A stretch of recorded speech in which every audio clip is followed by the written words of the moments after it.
আমাদের smartphone, laptop, এমনকি ক্যামেরার ফ্ল্যাশ এই সব কিছুর ভেতরেই কিন্তু লুকিয়ে আছে একটা ছোট্ট অথচ দারুণ শক্তিশালী জিনিস, আর তার নাম ক্যাপাসিটর। প্রায় প্রত্যেকটা ইলেকট্রনিক গ্যাজেটেই এটা থাকে।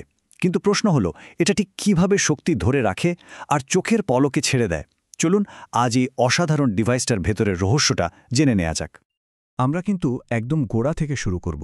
ধাপে ধাপে দেখব কিভাবে অদৃশ্য ফিল্ড বা ক্ষেত্রে শক্তি জমা হয়। এই যে আমরা বলি ভোল্টেজ বা বৈদ্যুতিক চাপ, সেটা আসলে কি, আর কেনই বা কিছু জিনিস বিদ্যুৎ পরিবহন করে আর কিছু করে না। এই সবগুলো ধারণাকে যখন আমরা একটা পাজেলের টুকরোর মতো একসাথে জড়ব, তখনই পরিষ্কার হয়ে যাবে একটা ক্যাপাসিটর ঠিক কিভাবে কাজ করে। দেখুন, সব কিছুর মূলে আছে খুব সাধারণ একটা ধারণা, যাকে আমরা বলি বিভব শক্তি বা পোটেনশিয়াল এনার্জি। যখনই আমরা কোনো বলের বিরুদ্ধে গিয়ে কাজ করি, ধরুন একটা স্প্রিংকে চেপে ধরলাম বা একটা ঢিলকে উপরের দিকে ছুড়ে দিলাম, আমরা আসলে ওই সিস্টেমের মধ্যে শক্তি জমা করি, যা পরে আবার বেরিয়ে আসতে পারে। এই আইডিয়াটা যেমন মহাকর্ষের জন্য সত্যি, ঠিক তেমনই বিদ্যুতের জগতেও সত্যি। ভাবুন, একটা পাথরকে মাটি থেকে ওপরে তুললে যেমন তাতে মাধ্যাকর্ষণের বিপরীতে শক্তি জমা হয়, ঠিক সেভাবেই দুটো পজিটিভ চার্জ, যারা একে অপরকে দেখতে পারে না, মানে বিকর্ষণ করে, তাদের জোর করে কাছাকাছি আনলে তাদের মধ্যেও শক্তি জমা হয়। একেই বলে স্থিরতাড়িৎ বিভব শক্তি। মূলনীতিটা কিন্তু একই, শুধু বলটা আলাদা। আচ্ছা, শক্তি তো জমা করা গেল, কিন্তু এই যে বৈদ্যুতিক শক্তি, এটাকে মাপার কোনো স্ট্যান্ডার্ড উপায় আছে কি? এখানেই ভোল্টেজের ধারণাটা আসে। এটাকে অনেকটা বিদ্যুতের চাপ বা প্রেশার হিসেবে ভাবা যেতে পারে। কিন্তু একটা সমস্যা আছে। আমরা যদি একবার একটুখানি চার্জ ছড়াই, আবার পরের বার অনেক বেশি চার্জ ছড়াই, তাহলে তো পরিমাপটাও বদলে যাবে, তাই না? এমন কোনো উপায় কি আছে যেটা দিয়ে চার্জের পরিমাণ যাই হোক না কেন, তাজ করার ক্ষমতাটাকে মাপা যাবে? হ্যাঁ, অবশ্যই আছে। আর সেটারই নাম হলো ভোল্টেজ।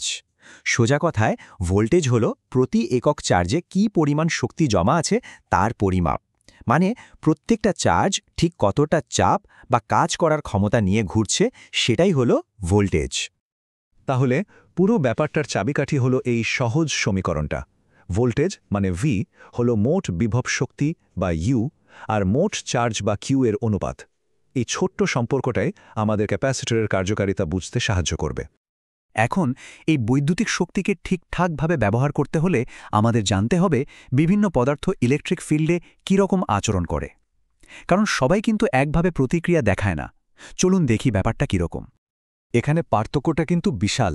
একটা পরিবাহীর ভেতরে থাকা ফ্রি ইলেকট্রনগুলো হলো একদম ট্রেনিং পাওয়া শূন্যের মতো। বাইরের কোনো ইলেকট্রিক ফিল্ড দেখলেই ওরা এমনভাবে নিজেদের সাজিয়ে নেয় যে ভেতরের ফিল্ডটা একেবারে জিরো বা শূন্য হয়ে যায়। অন্যদিকে অন্তরক বা ইনসুলেটরের চার্জগুলো যেন শিকল দিয়ে বাঁধা। ওরা বাইরের ফিল্ডের কারণে একটু নড়াচড়া করে ফিল্ডটাকে দুর্বল করতে পারে, কিন্তু পুরোপুরি শেষ করতে পারে না। ক্যাপাসিটরের জন্য এই পার্থক্যটাই কিন্তু সবথেকে গুরুত্বপূর্ণ। তো এতক্ষণে সব আলোচনাকে একসাথে করার সময় এসে গেছে। আমরা যে বিভব শক্তি, ভোল্টেজ আর পরিবাহী অন্তরকের পার্থক্য নিয়ে কথা বললাম, এই সব কিছুকে মিলিয়েই এবার আমরা ক্যাপাসিটর বানাতে যাচ্ছি।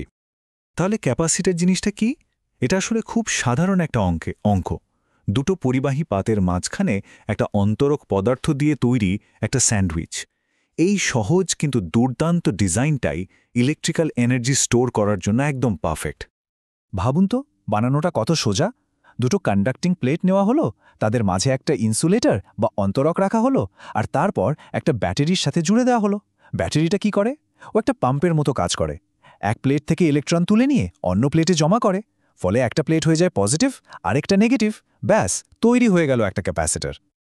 কিন্তু মাঝখানের ওই অন্তরক পদার্থটা এত দরকারি কেন?